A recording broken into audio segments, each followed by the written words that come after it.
What's going on, guys? So today we're inside because it's raining and cold, but I know a lot of you guys are starting to put the simulator game together at your house or going to simulators to hit. So I'm going to give you a couple of things that I look at when I'm practicing on the simulator that you should look at while you're in there, and it's not trackman related. I'll give you some trackman stuff if you get to hit on a trackman that you can look at, or a premium launch monitor, but this one will be good for anybody that hits on any kind of launch monitor. So if you like and want to know more, make sure you like and subscribe below.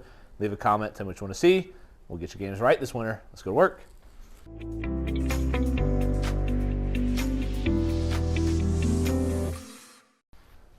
All right, so let's just talk about simulators in general, right? One, you gotta know what you're hitting with. We have full swing, we got trackman. I have trackman in here running today. But here's like 3 numbers that you need to know that if you're on a simulator of any kind, you'll be able to get. Doesn't matter the quality or what kind, that all doesn't matter, right? So ball speed, launch, spin. That's usually a good sign of where you're hitting it and how good the monitor is, right? And across all the different types I've hit on, that's where I can determine the rest of whether it's BS or a real number.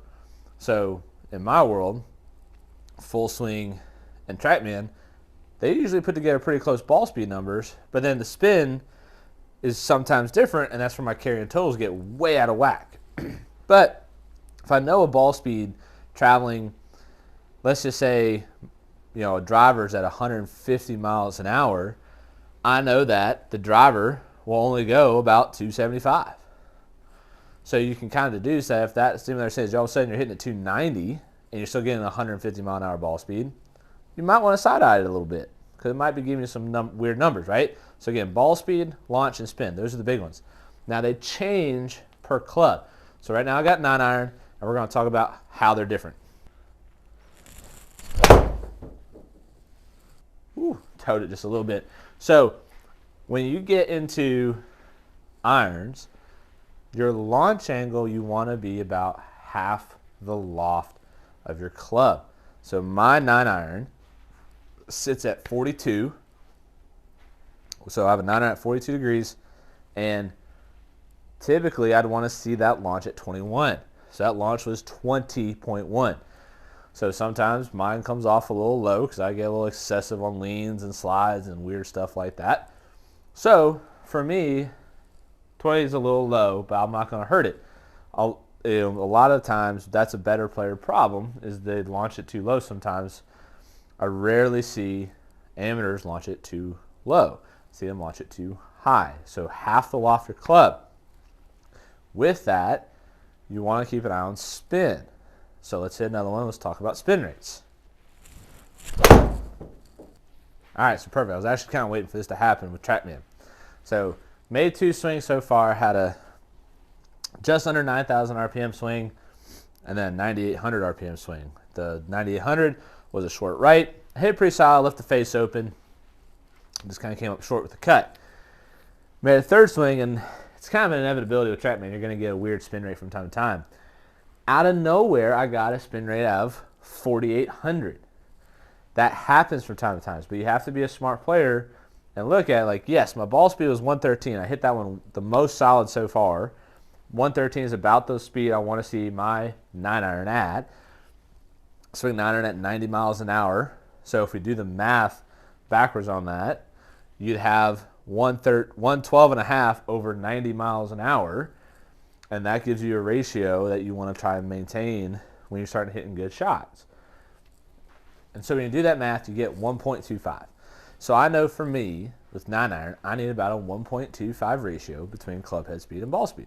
If it starts to get off in that, I'm going to start second guessing it. If I start getting like close to 120 with my 9-iron, I'm either swinging way faster outside my mind, or the numbers are off. So the number we kind of want to see in spin with your irons, if you play a blade with traditional lofts, not like 1970 traditional, but the more modern standard where pitching wedge is 46 or 48, somewhere in that window, and then 4 degrees up from there till 6 or 5 iron.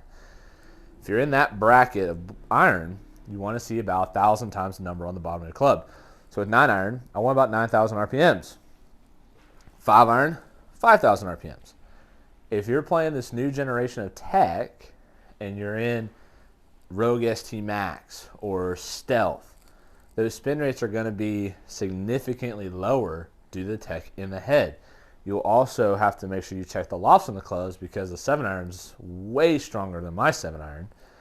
And so those numbers will change. So make sure you look it up on the website, see what you have, check the loft of the club, then half it for your launch.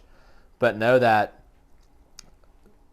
the spin rate standard of, like, let's say, again, pitching wedge is 46 for me, 9 iron is 42, 8 iron is 38, 7 iron is 34, 6 iron is 30. I'm going up through that rank. It's 1,000 times the number on the bottom. As you get stronger in loft, the spin will reduce. So if your 7 iron is 30, you're probably going to see a 6,000 RPM 7 iron. If your 7 iron is 27 and a half, which it can be in some of these game improvement irons, your spinner is probably going to be closer to 5,500 RPMs. So you have to know the iron you're playing, and that directs the spin rate and what you should be looking for. Let's say another 9 iron, see if we can get a good hit with a good spin. Just a little short right.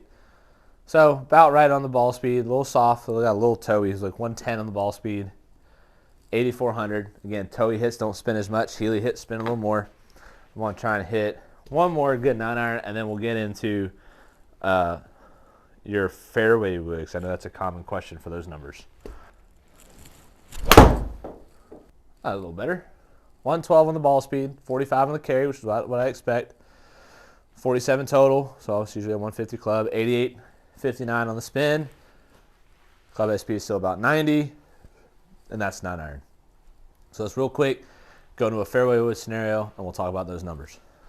So with fairway woods, we're looking at the same numbers, launch, spin, and ball speed.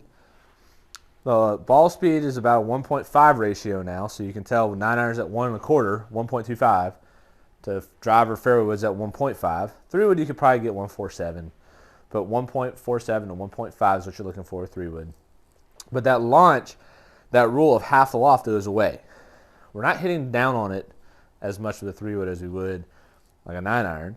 And so the launch, you kind of want to launch it more like a driver. So we're still kind of looking for that 10 to 14 window with a incorporating spin that if you hit it lower, you want to spin it more. If you hit it higher, you want to spin it less. So we're still looking for similar driver launch numbers. So let's hit it through and find out.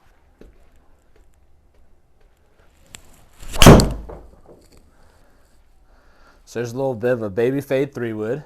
Had to get the body moving a little bit. That first couple warm-up reps were harsh.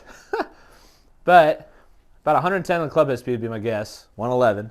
It's about where I usually hang with 3 wood. And a 166 ball speed, so again, that sounds about right. I have a 13.5 degree 3 wood. I'm probably moving back to a 15 because I tend to launch this too low. And that just kind of goes with what we just saw there, launching at 9. So it's a little low for me. So with that lower launch, I usually get a little bit higher spin rates at 3,000 to 3,200. That was 30-30. So about right for a 270 carry on a 3 wood swing. So not bad. But again, you still kind of want to find those driver numbers. So I don't like mess around moving it to higher because it makes the face look weird to me. But I want to see if I can hit one a little bit higher here for you to finish the day with. But now you kind of have an idea of what those numbers should look like. And let's see if I launch a little bit higher, if I can knock off a little bit of spin, maybe fly it a touch farther.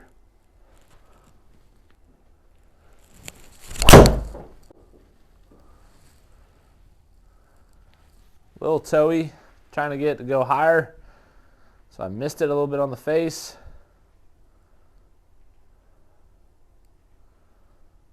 And it didn't launch higher at all, so let's try it one more time. It launched high, but I sent it to right field. There's a higher launch. Got a little too much fade on it. So I lost it to right field. Still not having an issue squaring the face up. 112 on the club speed, 167 on the ball speed. Launched at 12 degrees, but with that little cutting move, still had 3,200 RPMs on it. Like I said, I'm usually around 3,000, 3,200. but had a 270 carry, so gained 6 yards of carry on it. Well, 4 yards of carry, so it was 267 on the last one. So either way, those numbers, ball speed, launch, spin rate, those are the big three. Keep an eye on those, and you'll know how well your numbers are doing when you take it to the golf course and see if it matches up on the carry side and what adjustments you have to make for when you're simulating versus playing. We'll see you next time, ladies and gentlemen.